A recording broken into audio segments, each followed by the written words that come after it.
خداوند کے عظیم جلالی قادر اور مقدس نام میں آپ سب کی سلامتی چاہتا ہوں۔ آج کی یہ جو میری ویڈیو ہے یہ میں اپنے استاد محترم ڈاکٹر ڈینیل کے نام کرتا ہوں، اور آج میں جب بیٹھا ہوا تھا تو مجھے ان کی بہت زیادہ یاد آ رہی تھی۔ وہ اب اس دنیا میں نہیں ہیں، وہ خداوند میں سو چکے ہیں، لیکن ان کی بتائی ہوئی وہ باتیں جو انہوں نے کتاب مقدس کے متعلق ہمیں خوبصورت عمیق اور میٹھی باتوں کی صورت میں ہمیں دیا، خدا کا وہ کلام جو ہمیشہ ان کے اس جہاں سے رحلت فرمانے کے بعد بھی ہمارے ساتھ موجود ہے، اور وہ تمام چیزیں جو ہیں آج میں آپ کے سامنے رکھنا چاہتا ہوں۔ گویا یہ ممکن نہیں کہ بہت سی باتیں میں آپ کے سامنے رکھوں یا مکمل رکھ سکوں، صرف ایک چھوٹا سا ایک حصہ جو ہے وہ میں آپ سے آج خدا کے کلام میں سے شیئر کروں گا۔ تو آج ہم بات کریں گے کہ یسوع مسیح کا وہ کام جو اس نے کھوئے ہوئے انسان کے لیے کیے۔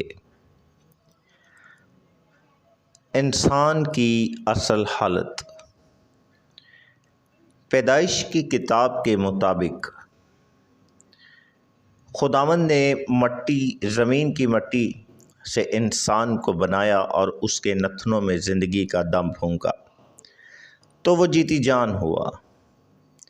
اس سے پیشتر کہ خدا نے اس کے نتنوں میں زندگی کا دم پھونکا، وہ ایک مٹی کا بت تھا، اور جو ہی خدا نے دم پھونکا تو وہ جیتی جان ہوا۔ انسان 3 اجزاء کا مجموعہ ہے۔ پہلا تسالونیکیوں کے خط میں لکھا ہے، اور تمہاری روح اور جان اور بدن ہمارے خداوند یسوع مسیح کے آنے تک پورے اور بے عیب محفوظ رہیں، آمین۔ انسان کو چھٹے دن خلق کیا گیا۔ اس کی صورتحال پہلی تمام چیزوں کے ساتھ جو کہ پہلے 6 دنوں میں خلق کی گئی تھیں اچھی تھی، جیسا ہمیں کتاب مقدس میں مرقوم ملتا ہے، اور اس نے دیکھا کہ بہت اچھا ہے۔ خدائے عظیم اور قدرت والا ہے، اور وہ سب کچھ جانتا ہے۔ بائبل ہمیں بتاتی ہے کہ خدا نے انسان کو اپنی شبیہ پر بنایا۔ باقی تمام مخلوقات میں سے اس کی مانند اور کوئی نہ تھا۔ ان کو اشرف المخلوقات ہونے کی وجہ سے باقی تمام مخلوق پر قدرت اور اختیار کے ساتھ نگرانی بخشی گئی تھی، تاکہ تمام مخلوق یعنی زمین و آسمان اور سمندر اور باقی تمام مخلوقات پر قدرت اور اختیار کے ساتھ جو ہے اسے نگرانی بخشی گئی، تاکہ تمام مخلوق جو ہے وہ اس پر حکمرانی کر سکے، اور اسے حکمرانی دی گئی۔ انسان کو کچھ مقاصد اور فرائض سونپے گئے تھے، جس میں سے 8 فرائض آپ کے سامنے رکھتا ہوں۔ بڑھو اور پھلو، زمین کو معمور و محکوم کرو، سمندر کی مچھلیوں، ہوا کے پرندوں اور دیگر تمام مخلوق پر حکمرانی کرو، باغ عدن کی باغبانی کرو، باغ عدن کی حفاظت کرو، خدا کے نام کو عزت اور جلال دو۔ یسایہ 43واں باب۔ خدا کی حمد و ستائش اور پرستش کرو، یسایہ 43واں باب۔ ہمیشہ یاد رکھیں، انسان کو خدا کی صورت اور شبیہ پر پیدا کیا گیا، بندر یا کسی دوسری مخلوق کا اس میں کوئی عمل دخل نہیں۔ انسان جسم، روح اور جان پر مشتمل ہے۔ انسان کی ابتدائی حالت بہت اچھی تھی۔ انسان خدا کو عزت اور جلال دینے کے لیے بنایا گیا تھا، نہ اس سے کم اور نہ اس سے زیادہ۔ یہی اس کا اولین فرض ہے۔ انسان کو کام کرنے کے لیے بنایا گیا، نہ کہ فضول بیٹھنے کے لیے۔ یہ خدا ہی کی مرضی تھی کہ اس نے انسان پر اپنا اظہار کیا، جس میں کوئی شک یا سوال کی گنجائش نہیں۔ انسان کو اشرف المخلوقات بنایا گیا تھا۔ انسان کو اختیارات بخشے گئے تھے کہ وہ دوسری مخلوقات پر حکمرانی کرے۔ زبور 8 اور پیدائش 1 باب۔ لیکن انسان گناہ کی خطرناک صورتحال میں گر جانے کی وجہ سے ناکام ثابت ہوا۔ سو اس پہلے آدم کی اولاد ہونے کی وجہ سے ہم بھی ناکام ہوئے جب تک وہ گناہ میں نہیں گرا تھا۔ اس سے پیشتر وہ کلی طور پر اس فرائض کو سر انجام دے رہا تھا، لیکن گرنے کے بعد اس کی حالت جیسے موجودہ دنیا میں آج دیکھی جا رہی ہے تبدیل ہو گئی۔ انسان کی برگشتہ حالت۔ ابتدا میں خدا نے آسمان اور زمین کو پیدا کیا۔ پیدائش 1 باب۔ خدا نے سب کچھ اچھا اور کامل بنایا تھا، جبکہ بائبل ہمیں بتاتی ہے کہ آسمان اور زمین اور اس کی تمام چیزیں اپنی تخلیق کے 6 دن تک قابل رشک تھیں، لیکن اس کے بعد کچھ رونما ہوا کہ زمین ویران اور سنسان بن گئی۔ پیدائش 1 باب۔ اور زمین ویران اور سنسان تھی اور گہراؤں کے اوپر اندھیرا تھا۔ آدم اور حوا کی تخلیق سے قبل ہی دنیا کی باقی تخلیقات کی گئیں۔ لوسیفر، جو کہ ایک مقرب فرشتہ تھا، خدا کے بعد پوری دنیا پر وہ حکمران تھا۔ اس سے اس کا دل مطمئن نہ ہوا اور اس نے خدا کے خلاف بغاوت کر کے اپنے تخت کو خدا کے تخت سے اونچا قائم کرنے کی کوشش کی۔ حزقیل 28 باب، یسایہ 14واں باب۔ اس نے خدا کے اختیار اور قدرت کے خلاف بغاوت کر کے اپنے آپ کو خدا بنانا چاہا۔ چنانچہ خدا نے اس کی بادشاہت کو تباہ برباد کر دیا۔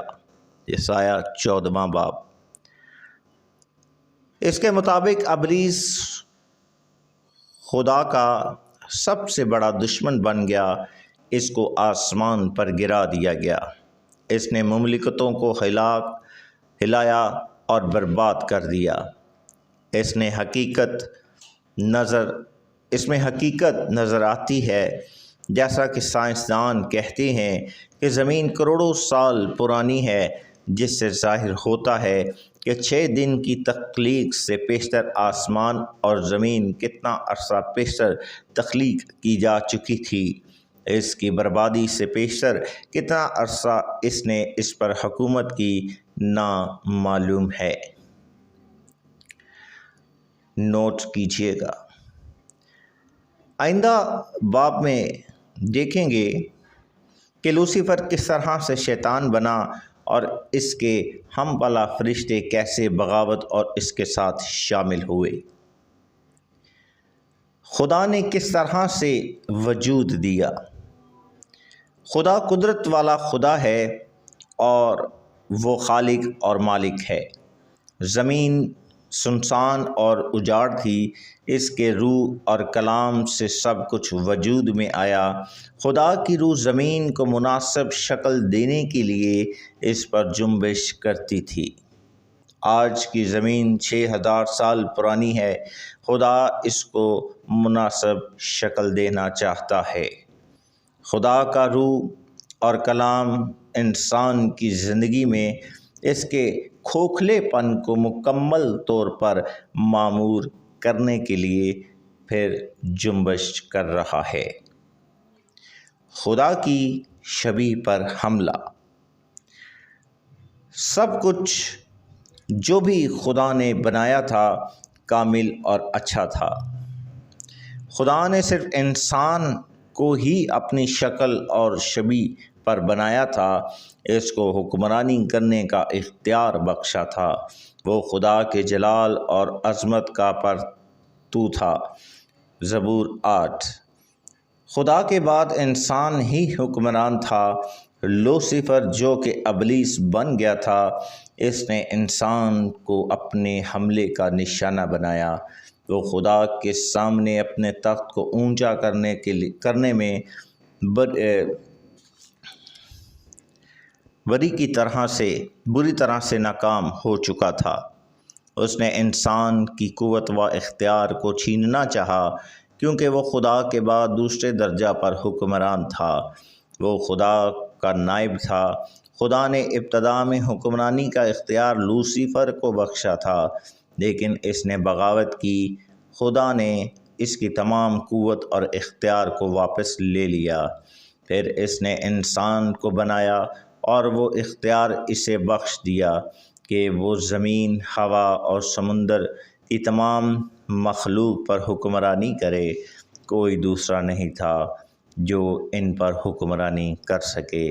سو اس نے آدم کو پہلا انسان بنایا، جبکہ ابلیس کو حملہ آور ہونے اور اس کی قوت کو اور اختیار کو چھیننے کے لیے بہت مناسب معلوم ہوا۔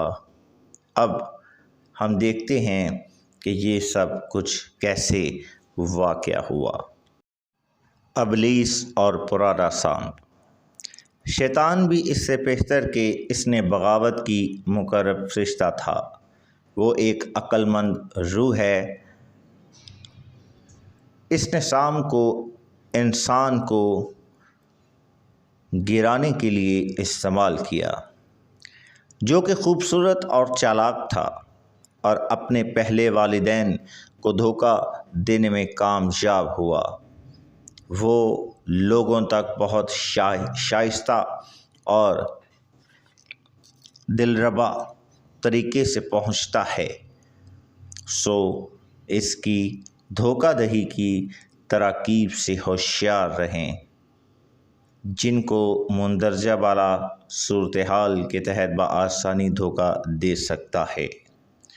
خدا نے آدم کو کھلے الفاظ میں کہا تھا کہ تم سب درختوں کا پھل بے روک ٹوک کھا سکتے ہو، سوائے ممنوع درخت کے پھل کے، جس دن تو نے کھایا تو مرا۔ پیدائش 2 باب۔ لیکن ابلیس کہتا ہے کہ تم ہرگز نہیں مرو گے، تم زندہ رہو گے، بلکہ خدا کی مانند بن جاؤ گے۔ تمہاری آنکھیں کھل جائیں گی، تم ہر چیز کو صاف دیکھو گے۔ ابلیس سچائی کے ساتھ آتا ہے، لیکن وہ سچائی جھوٹ کے ساتھ ملا کر اور سچائی سے صرف پالش شدہ ہوتی ہے۔ اس نے ہوا کو دھوکہ دیا اور اس نے ممنوع پھل کھایا۔ اس نے سارا خود نہیں کھایا، بلکہ آدم کے لیے بچا کر رکھا۔ چنانچہ دونوں نے ممنوع پھل کھایا اور باغ عدن سے نکالے گئے۔ اچھی فطرت آلودہ ہو گئی۔ خدا نے کہا تھا کہ ممنوع پھل کو نہ کھانا، جس دن تم کھاؤ گے یقیناً تم مر جاؤ گے۔ جسمانی طور پر فوراً ان کی موت واقع نہ ہوئی، لیکن ان کی روحانی موت اسی دم واقع ہو گئی تھی جب انہوں نے پھل کھایا۔ خدا کی حضوری ان سے جدا ہو گئی جس نے ان کو ڈھانپ رکھا تھا۔ جب انہوں نے اپنے آپ کو ننگا دیکھا تو شرمائے۔ انسان معصوم تھا، بے شک وہ خاک میں سے تھا، لیکن اس میں آسمانی و الہی خاصیت موجود تھی۔ وہ اپنے روح، جسم اور جان میں کامل تھا، لیکن پھر انہوں نے خدا کے کلام سے کان بند کر کے ابلیس کی باتوں پر لگائے۔ لیکن ابلیس موت پیدا کرتا ہے، وہ چراتا، مارتا اور برباد کرتا ہے۔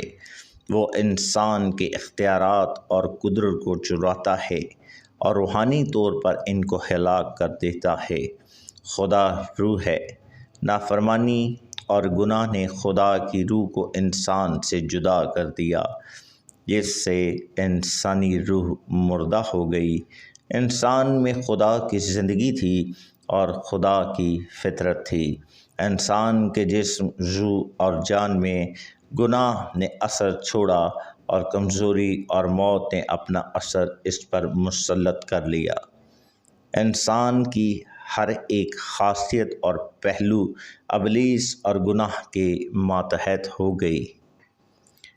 غیر ہم آہنگی انسان اور خدا کے درمیان گناہ نے نامطابقت پیدا کر دی۔ خدا سراسر پاک ہے۔ وہ انسان جو کہ باغ عدن میں خدا کی قربت اور رفاقت اور ٹھنڈے وقت میں اس کی میٹھی آواز سن کر محفوظ ہوتا تھا، اب اس کی آواز سن کر خوف زدہ ہو رہا تھا۔ اپنے آپ کو خدا کی حضوری سے درختوں میں چھپا رہا تھا۔ گناہ خوف پیدا کرتا ہے۔ گناہ لوگوں کو خدا سے دور رکھتا ہے۔ خدا گناہ کو انسان سے دور رکھتا ہے۔ انسان پہلے بھی ننگا تھا، لیکن شرم محسوس نہیں کرتا تھا۔ یہ سب کچھ گناہ کی مرہون منت تھا۔ گناہ ہی انسان اور خدا کے درمیان نامطابقت پیدا کرتا ہے۔ انسان کے درمیان غیر ہم آہنگی۔ خدا نے آدم سے پوچھا کہ تو نے یہ پھل کیوں کھایا؟ تو اس نے کہا، ہوا نے مجھے دیا اور میں نے کھایا۔ گویا اس نے خدا کو الزام دیا۔ ہوا جس کو تو نے مجھے دیا۔ خدا نے ہوا سے پوچھا کہ تم نے یہ کیا کیا؟ اس نے کہا کہ سانپ نے مجھے دیا۔ گویا کہ کوئی بھی اپنی نافرمانی کو ماننے کے لیے تیار نہ تھا، بلکہ دوسروں پر الزام تراشی کر رہے تھے۔ آدم اور ہوا نے مورد الزام ٹھہرایا کہ آج کی دنیا میں بھی ایسا ہی نہیں ہو رہا، اب بھی یہی مشکل ہے۔ فطرت و ماحول میں نامطابقت۔ گناہ کی فطرت میں غیر ہم آہنگی پیدا کر دی۔ گناہ سے پیشتر زمین ہل چلانے کے لیے نرم تھی اور بہت زیادہ فصل پیدا کرتی تھی، لیکن گناہ نے اس کو سخت اور بنجر بنا دیا۔ اس میں ہل چلانے کے لیے مزید محنت کی ضرورت پڑی۔ اس نے فصل کی بجائے اون کٹارے اگانا شروع کر دیے۔ بہت ساری کھادیں استعمال کرنے کی ضرورت پڑی کہ مناسب فصل پیدا ہو، لیکن پھر بھی ایسا نہیں ہو رہا۔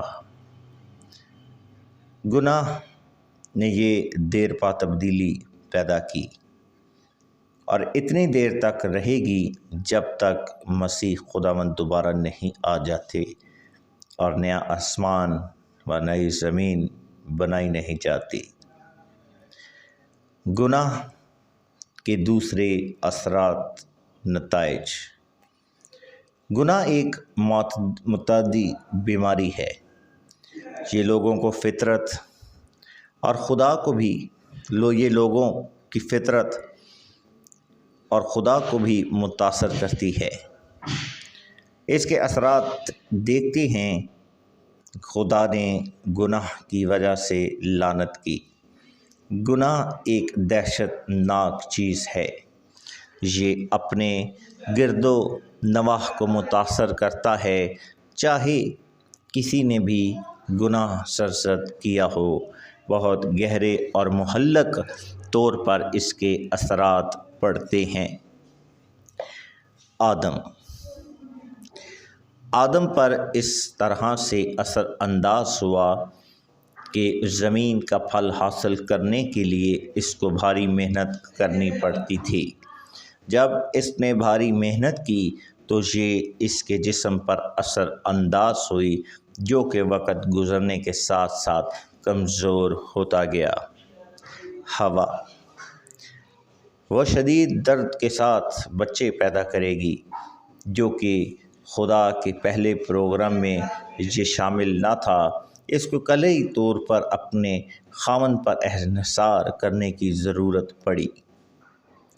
بنجر، پہلے زمین نرم تھی اور کارآمد اور بھرپور فصلیں پیدا کرتی تھی، لیکن لعنت کے سبب سے بنجر اور پتھریلی زمین بن گئی تھی۔ اس نے اون کٹارے اگانے شروع کر دیے تھے، اور یہ سلسلہ اس وقت تک چلتا رہے گا جب تک مکاشفہ 21ویں باب کے مطابق نئی زمین نہیں بن جاتی۔ سانپ، اس سے پیشتر یہ ایک خوبصورت مخلوق تھی، لیکن اس نے اس دھوکہ دہی کے لیے اپنے آپ کو ابلیس کے حوالہ کر دیا، جو کہ اس کے لیے زمین پر رینگنے کی وجہ بنی۔ لگتا ہے اس سے پیشتر ایسا نہ تھا۔ پوری زندگی کے لیے اسے مٹی چاٹنے کی سزا دی گئی۔ اس سے پیشتر شاید وہ ایسے نہیں کرتا تھا۔ چنانچہ گناہ نے تمام چیزوں میں تبدیلی پیدا کر دی، جو کہ آج تک زندگیوں کو بھی عجیب طریقوں سے تبدیلی میں لا رہا ہے۔ یہاں پر ایک اور عدالت کا اعلان بھی کیا گیا تھا، جو کہ عورت اور سانپ کی نسل کی دشمنی پیدا ہو گئی تھی۔ وہ عورت کی نسل کی ایڑی پر کاٹے گا اور وہ اس کے سر کو کچلے گا۔ انسان کیا ہی خدا کی کثرت کی زندگی اور اس کے جلال سے لطف اندوز ہو رہا تھا۔ گناہ کی وجہ سے جدا ہو گیا، انسان بزدل بن گیا۔ اس سے پیشتر کہ وہ خدا کے بخشے ہوئے اختیار کو استعمال میں لاتے ہوئے سب مخلوقات سے دلیر تھا، گناہ اس چیز پر بھی بہت برے طریقے سے اثر انداز ہوا اور ایسے سپاہی بنا دیا جس کے پاس کوئی ہتھیار نہ ہو۔ مردہ ایماندار، گناہ ایک ایسی حالت ہے جو کہ ہر طرف اثر انداز ہوتی اور یہ پورے جسم میں سرایت کرتی ہے، روح اور جان میں بھی گھس جاتی ہے اور اپنے ارد گرد بھی برے اثرات مرتب کرتی ہے۔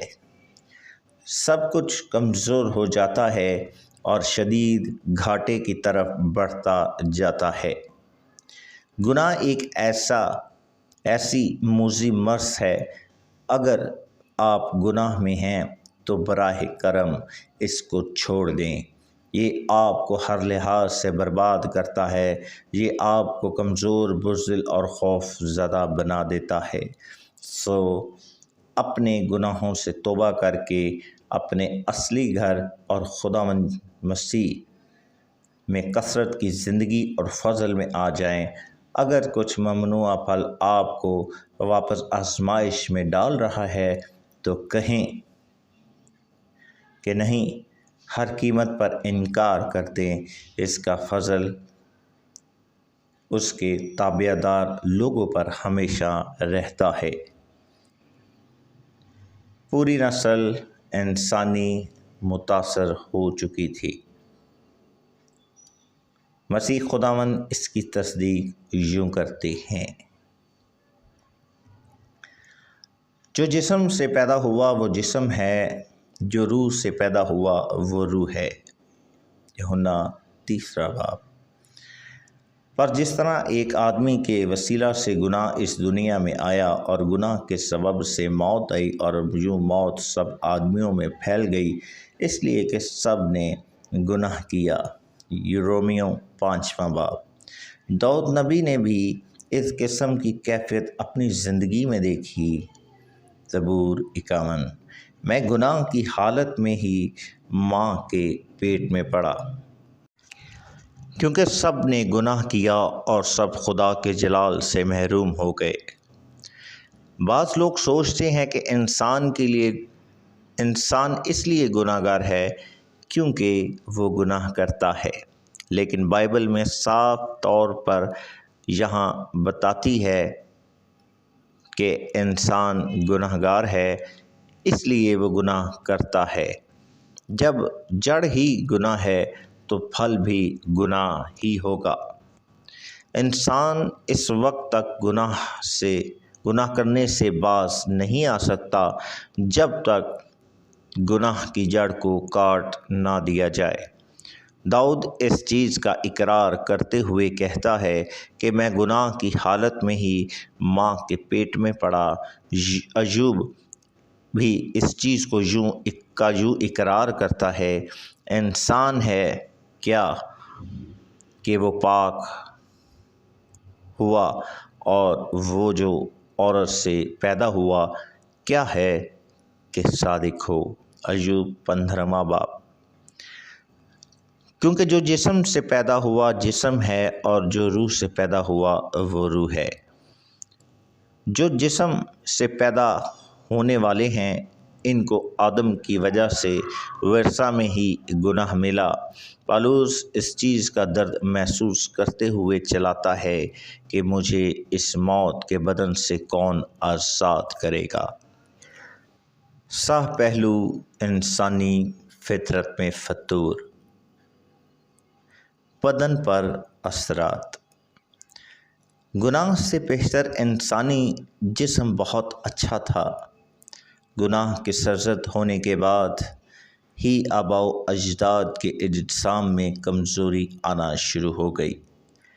اس کمزوری کے تحت اس میں بیماریاں، تکلیفیں اور موت آ گئی۔ یہ اس لیے ہوا کیونکہ خدا نے کہا تھا کہ جس دن تو نے اس ممنوع درخت کا پھل کھایا تو مرا۔ یہ اثرات تمام نسل انسانی تک منتقل ہونے شروع ہو گئے۔ رومیو 5 باب۔ جان۔ انسان کی جان عقل، ارادہ اور جذبات پر مبنی ہے اور یہ تمام گناہ سے متاثر ہوئے۔ عقل غیر اعتمادی اور معذوری انسانی ذہن میں آئی، جس کی وجہ سے وہ اپنی سوچوں اور کاموں میں خود سر ہو گیا۔ پہلے انسان نے سوچا کہ وہ خدا کی مانند بن جائے، لیکن اب وہ خدا کی مرضی کے بغیر چلنا چاہتا ہے۔ وہ اپنی مرضی کرنے میں خود مختار ہے اور ہمیشہ اس کی مرضی خدا کے خلاف ہوتی ہے۔ جذبات۔